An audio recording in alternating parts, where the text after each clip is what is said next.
Sunday dinner at my parents' house had always been mandatory. 29 years of pot roast passive-aggressive comments, and my brother Brandon being praised for breathing. Tonight was no different except for the bomb Dad dropped between the mashed potatoes and green beans. "Sarah, we need to discuss your living situation," Dad said, cutting his meat with surgical precision. He was a retired bank executive who treated every conversation like a board meeting. I set down my wine glass. "My living situation is fine, Dad." "That apartment building on Maple Street?" Mom wrinkled her nose. "Darling, it's not exactly prestigious. The neighborhood has gone downhill." Brandon, my older brother, leaned back in his chair with that familiar smirk. He was 32, worked in commercial real estate for a mid-tier firm, and never let me forget that he made six figures. "Sarah's place is pretty rough, Mom. I drove by last week. Needs a paint job badly." "It has character," I said mildly. "It has poverty," Brandon corrected. "But hey, we all can't afford luxury like some people." He gestured to himself. Brandon lived in a trendy downtown loft that cost him $4,000 a month. He posted about it constantly on social media. The exposed brick, the industrial lighting, the view of absolutely nothing important. Dad cleared his throat. "Which brings us to the matter at hand. Brandon and Amanda are expecting their second child." I smiled at my sister-in-law. "Congratulations." Amanda had the grace to look uncomfortable, but she nodded. She was 7 months pregnant and they already had a 3-year-old daughter, Lily. "They need more space," Dad continued. "The loft is wonderful for a young couple, but with 2 children they require at least 3 bedrooms. Preferably 4. There are lots of family-friendly buildings," I suggested. "I could help them look." "Your brother needs your apartment more," Dad announced, his voice firm. I blinked. "I'm sorry, what?" "Your apartment has 3 bedrooms," Mom explained as if this were perfectly logical. "You only need 1. You don't even have a boyfriend, Sarah. All that space is wasted on you." Brandon's smirk widened. "Plus, let's be honest, you can barely afford it anyway. This would save you money. You could get a nice studio somewhere." "I can afford my apartment just fine," I said carefully. "Can you?" Dad raised an eyebrow. "You work at that property management company. What do they pay you? $45,000 a year. Your rent must eat up half your income." "My finances are comfortable," I said. "Which is why we've already made arrangements," Mom said brightly. "Had already packed my things into boxes in the spare bedroom. We'll help you move next weekend. Brandon and Amanda can move in the following week. It's perfect timing." I stared at the boxes visible through the doorway. My childhood books, my photo albums, my personal belongings. All packed up without my permission. Brandon raised his glass. "Thanks, sis. Finally upgrading from your dump." "No offense, but that building is a dump. At least it'll work for us temporarily until we can buy a house." "Temporarily?" I asked quietly. "Well, yeah," Brandon shrugged. 2, maybe 3 years. Just until Amanda goes back to work and we save up for a down payment. You understand." Amanda touched his arm. "Brandon, maybe we should discuss this with Sarah first." "It's already decided," Dad interrupted. "Sarah, this is what family does. We help each other. Brandon helped you move into that apartment 4 years ago. Now you help him." "He helped me carry boxes," I said. "Once. And complained the entire time." "Family is family," Mom said firmly. "Brandon has a wife and children to think about. You have your little job." "My little job." That stung, but I kept my face neutral. Brandon stood up, walking to the window with his wine. "Look, Sarah, I get that you're attached to the place. But be realistic. You're 29, single, working a dead-end job in property management. We're giving you an out. Take a smaller place, save some money, stop pretending you're living some glamorous life in that rundown building." "The Maple Street building isn't rundown," I said. "Sarah, honey, we drove by it," Mom said gently. "The exterior needs work. There was trash in the parking lot last week. It's not suitable for grandchildren to visit." Something cold settled in my stomach. "You were planning to have them visit me there? After you kick me out of my own apartment?" "Kick you out?" Dad frowned. "We're helping you make a smart financial decision. You should be thanking us." I pulled out my phone. Time to end this farce. I pulled out my property management app, the one that controlled every aspect of my real estate portfolio. The app I'd designed myself actually when I'd realized the existing options couldn't handle the complexity of my holdings. My phone buzzed with a text. Perfect timing. The building superintendent texted, "Ms. Parker approved the Harrison family's eviction notice? They're 3 months behind on rent for Unit 4B. Proceed with legal action." I turned my phone screen toward the table. Dad's fork clattered onto his plate, the sound sharp in the sudden silence. Mom leaned forward, squinting at the screen. "What is that?" "That's a text from my building superintendent," I said calmly. "About your eviction notice." "Or what?" Dad's face went red. "What are you talking about?" I opened the property management app fully, turning the screen so everyone could see. "This is the dashboard for the Maple Street residential complex. 156 units across 2 buildings. I own it." Brandon laughed, but it sounded forced. "That's not funny, Sarah. It's not a joke." I scrolled through the app, showing the financial summary. I bought the property 5 years ago for $8.2 million. Current valuation, $14.7 million. Annual revenue, $3.4 million. Annual expenses, $1.9 million. Net income, $1.5 million per year. The silence was deafening. "You're 29 years old," Dad said slowly. "You don't have $8 million. I had $2 million in savings from my previous business ventures," I explained.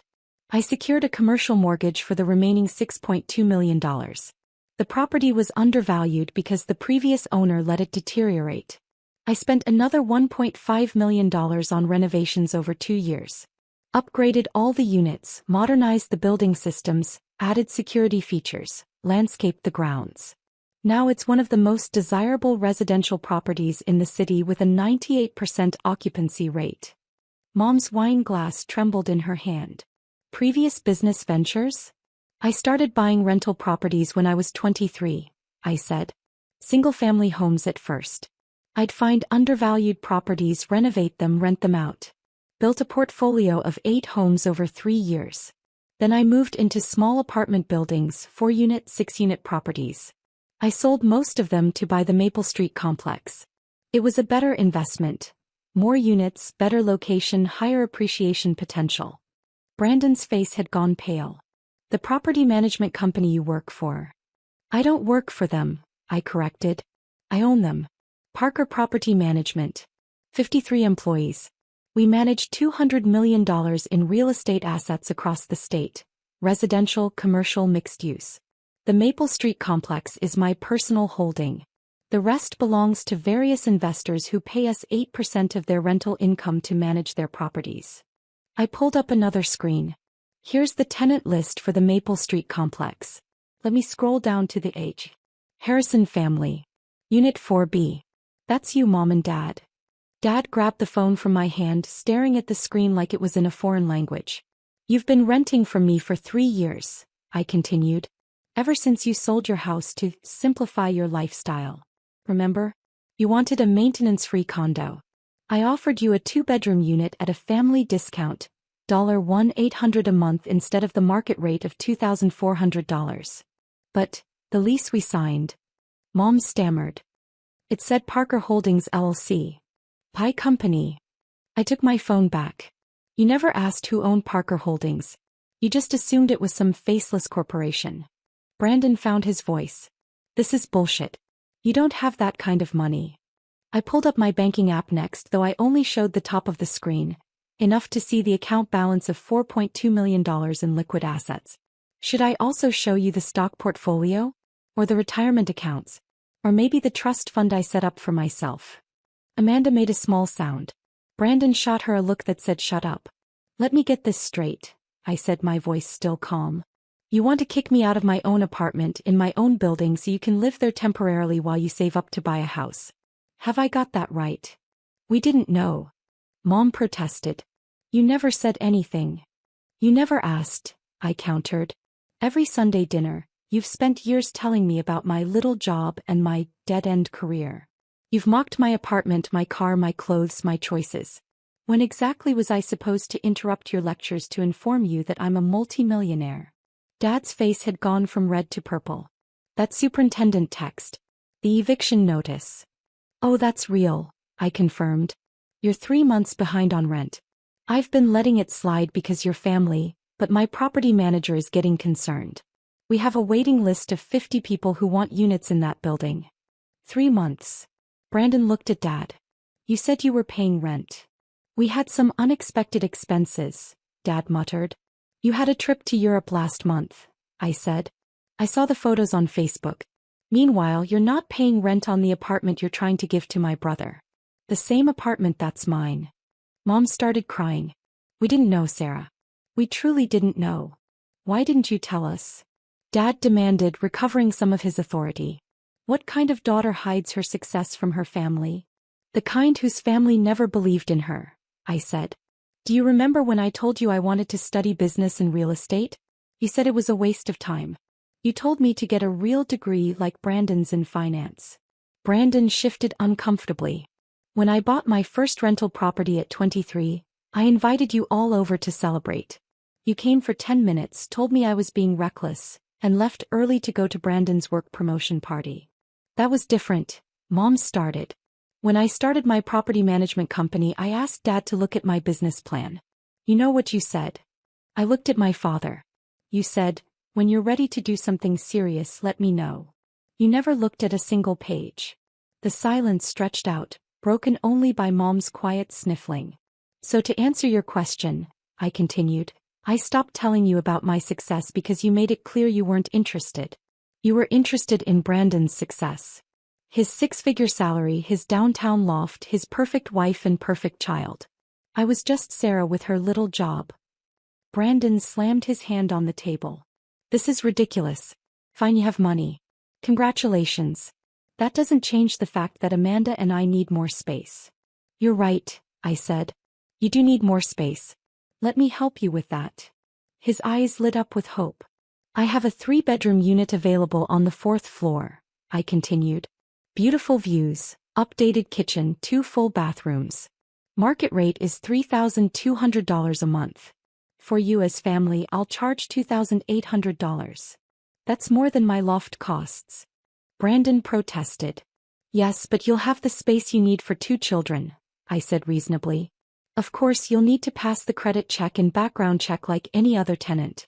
And you'll need first month, last month, and a security deposit up front. That's $8,400 to move in. We don't have that kind of cash right now, Amanda said quietly. Then perhaps, I said gently, you should have thought about your financial situation before planning to take over my apartment without asking. Dad stood up abruptly. This is extortion. No, Dad, this is business. You taught me that, actually. You used to say that family and money don't mix. That business should always be business, emotions aside. Remember. He remembered. I could see it in his face. Here's what's going to happen, I said, standing up as well. Mom and Dad, you have 2 weeks to pay your back rent. That's $5,400. If you can't pay, I'll work out a payment plan, but the late fees still apply. You're family, but you're also my tenants, and I have to be fair to my other residents. Mom nodded, crying harder. Brandon and Amanda, if you want the 4th floor unit, the offer stands. $2,800 a month. Same deposit requirements as everyone else. I'll even waive the application fee. And if we don't want it? Brandon asked bitterly. Then I wish you luck finding a 3-bedroom apartment in a good school district for less than $3,500 in this city. I shrugged. Your choice. I gathered my purse and coat. Where are you going? Mom asked. We haven't had dessert. I'm going home, I said. To my apartment. The one I'm keeping. In the building I own. I have a property managers meeting tomorrow morning. We're discussing expanding into commercial real estate. I walked to the door, then turned back. For what it's worth, I didn't want it to be like this. I would have loved to share my success with you. To have you be proud of me. But you were so convinced I was failing that you never looked close enough to see that I was succeeding. Sarah, Dad started. The rent is due by the end of the month, I said. After that, I'll have to start formal eviction proceedings. I really don't want to do that, so please pay it. I left them sitting at the dinner table, surrounded by the remains of pot roast and shattered assumptions. My phone buzzed as I walked to my car, a 10-year-old Honda Civic that I drove because it was paid off and reliable, not because I couldn't afford better. It was a text from my CFO. City Council approved the zoning change. We can move forward on the downtown development project. Congratulations, boss. I smiled. The downtown development was a $50 million mixed-use project. Apartments, retail, office space. Parker Property Management's biggest venture yet. Maybe someday I'd tell my family about it.